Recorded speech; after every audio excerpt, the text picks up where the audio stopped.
Hello, Civic U families. It's Equacia Smith Gooch. I missed you guys last week. My apologies for not uploading a video. I took a couple days off for some self-care.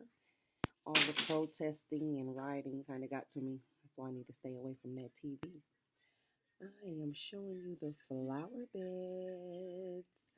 They are filled with soil. Next week on Tuesday, 12:30 to 2. We will start planting our seeds. I'm so excited. Looks like a couple leaves and weeds are in there. I'm going to go get those out tomorrow. But yes, I'm very excited about our new journey of healthy eating with our Lothrop family and youth. I have invited a couple youth over, and I believe Chris from Civic, Nebraska is going to come help us, and Chris from City Planning will be helping us. So I'm very excited about next week to start our gardening. So you will be receiving an awesome email.